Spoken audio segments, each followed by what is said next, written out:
প্রিয় কলিজার বন্ধুরা, তোমার পেজ বাঁচাতে হলে অবশ্যই তোমার আইডিটা সুরক্ষিত রাখতে হবে। কিভাবে আপনি সুরক্ষিত রাখবেন বিস্তারিত আজকের ভিডিওতে আমি আলোচনা করব। আশা করি আপনারা যদি ভিডিওটা প্লে করে থাকেন অবশ্যই ভিডিওটা অবশ্যই আপনার কথাগুলো শুনে যাবেন, আপনারা অনেক বেশি উপকৃত হবেন। ভাই, আপনার পেজের পিছনে যদি আপনার পড়ে থেকে আপনার আইডিয়া যদি সুরক্ষিত না থাকে, কিভাবে আইডিটা সুরক্ষিত রাখতে হয়, কিভাবে আপনার আইডিটা আসলে যদি ঠিক না রাখেন তাহলে আপনার পেজটা আপনি অচিরে হারাতে চলেছেন। ঠিক আছে, সেই জন্য আজকে ভিডিওতে গুরুত্বপূর্ণ অনেক বেশি। ঠিক আছে, আশা করি পুরো ভিডিওটা আপনারা দেখবেন আর শেয়ার করে নতুনদেরকে দেখার অবশ্যই সুযোগ করে দেবেন। নতুনরা অবশ্যই অনেক বেশি ভুল করতেছে, ঠিক আছে, নতুনরা এই বিষয়ে অবশ্যই অবগত না, জানে না। ঠিক আছে, তো সেই জন্য আজকের ভিডিওটা আমি নিয়ে আসলাম। আশা করি আপনারা পুরো ভিডিওটা কন্টিনিউ করবেন।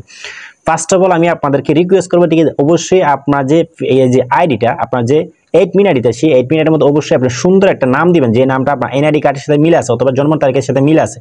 এটা তো ফার্স্ট অফ অল নাম্বার 1। ঠিক আছে, এটা হচ্ছে নাম্বার 1। ঠিক আছে, অবশ্যই আপনার যে নামটা অবশ্যই আপনার এনআইডি কার্ডের সাথে, ঠিক আছে, অথবা জন্ম নিবন্ধনের সাথে মিল রেখে আপনার নামটা দিবেন। 2 নম্বর হচ্ছে আপনার যে 8 মিনিট আছে, সেই 8 মিনিটে সোশ্যাল একটা হচ্ছে আপনার হচ্ছে ফোন নাম্বার দিবেন, যে ফোন নাম্বারটা সবসময় হচ্ছে ওপেন আছে। ঠিক আছে, যে ফোন নাম্বারটা সবসময় ওপেন আছে এরকম একটা ফোন নাম্বার দিবেন। ঠিক আছে, এরপর হচ্ছে আপনার যে গুরুত্বপূর্ণ যে বিষয়গুলো অবশ্যই আমি একটা করে আপনাদেরকে শেয়ার করব। এন্ড দেন হচ্ছে আপনি আপনার ইমেল অ্যাড্রেস দিবেন, একটা হচ্ছে যেটা হচ্ছে সোশ্যাল সবসময় হচ্ছে আপনার ফোনের মধ্যে চালু থাকে। ঠিক আছে, এটা হচ্ছে 3 নম্বর যে জিনিসটা হচ্ছে আপনার একটা জিমেইল অবশ্যই আপনি অ্যাড করে দেবেন, যে জিমেইলের মধ্যে ফেসবুক যেন কোনো সময় যদি আপনার আইডিটা যদি হ্যাক করতে চায় অথবা যদি হ্যাকার যদি নিয়ে যেতে চায়, ঠিক আছে, তাহলে আপনাকে যেন ফেসবুক যেন ইমেল করতে পারে। ঠিক আছে, সেই জন্য একটা সোশ্যাল একটা ইমেল দিবেন।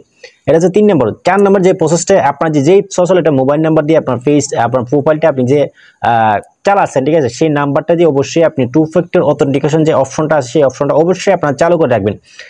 এটা চালু করে রাখবেন কি জন্য? আপনি যখন ফেসবুকে ঢুকতে যাবেন, যখন লগ ইন করবেন, আপনি যতবার লগ আউট করেন, যতবার লগ ইন করেন, তখন আপনাকে একটা ফেসবুকের তরফ থেকে একটা কোড পাঠাবে। সেই কোডটা না দেওয়া পর্যন্ত আপনার আইডির মধ্যে আপনি প্রবেশ করতে পারবেন না।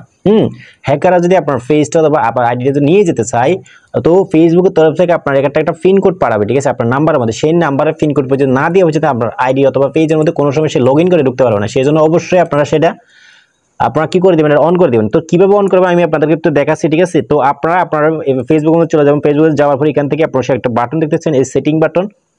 এই সেটিংসের মধ্যে আপনারা চলে যাবেন। সেটিংসে যাওয়ার পর এখান থেকে শুধু এইখানে দেখতেছেন অ্যাকাউন্ট সেন্টার। ঠিক আছে, এই অ্যাকাউন্ট সেন্টার। ঠিক আছে, এখানে কি দেখতেছেন আপনারা, এই যে অ্যাকাউন্ট সেন্টার, এখানে আপনারা ক্লিক করবেন। অ্যাকাউন্ট সেন্টারে ক্লিক করার পর এখান থেকে স্ক্রল করে একটু নিচে আসবেন। এখানে নিচে আসার পর এখানে দেখতেছেন পাসওয়ার্ড এন্ড সিকিউরিটি। ঠিক আছে, পাসওয়ার্ড এন্ড সিকিউরিটির মধ্যে ক্লিক করবেন। পাসওয়ার্ড এন্ড সিকিউরিটি ক্লিক করার পর এখানে যে অপশনটা অবশ্যই চালু করা থাকবে সেই অপশনটা অলরেডি চলে আসলো। ঠিক আছে, এখানে দেখেন 2 ফ্যাক্টর অথেন্টিকেশন। এটা কাজ হচ্ছে আপনার যদি আপনি যতবার আপনার আইডিটা আপনি লগ আউট করেন, যতবারে আপনি হচ্ছে এখানে ঢুকতে চান, ঠিক আছে, অবশ্যই আপনাকে আইডি, আপনার হচ্ছে ইমেল এবং হচ্ছে phone number, password and then হচ্ছে আপনাকে যে নাম্বারটা আপনি 2 ফ্যাক্টর অথেন্টিকেশন অন করে রাখছেন সেখানে একটা পিন কোড পাঠাবে ফেসবুক তরফ থেকে। সেই পিন কোড না দিয়ে পর্যন্ত আপনার আইডিটা ঢুকতে পারবেন না, অথবা হ্যাকার যত কমে যদি আপনি পিন কোডটা দিবেন না তাকে, তত কমে যদি আপনার আইডিটা ঢুকতে পারবেন না। ঠিক আছে, তো সেই জন্য ভাই আগের থেকে সতর্ক হন। ঠিক আছে, ফেস বাঁচাতে চাইলে অবশ্যই আপনার আইডিটা সুরক্ষিত রাখতে হবে।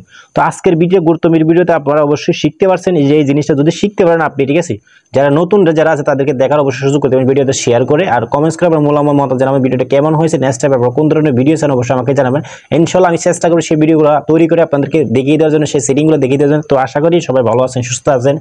তো দোয়া করবেন ইনশাআল্লাহ সবসময় যেন আপনাদেরকে সুন্দর সুন্দর ভিডিও পাওয়া দিতে পারি। তো আর অবশ্যই ভালোবাসা দেবেন সবসময়। আপনারা যদি ভালোবাসা দেন তাহলে আমার কাজ করার যে একটা উৎসাহিত সেটা দিন দিন বাড়তে থাকবে। সবাই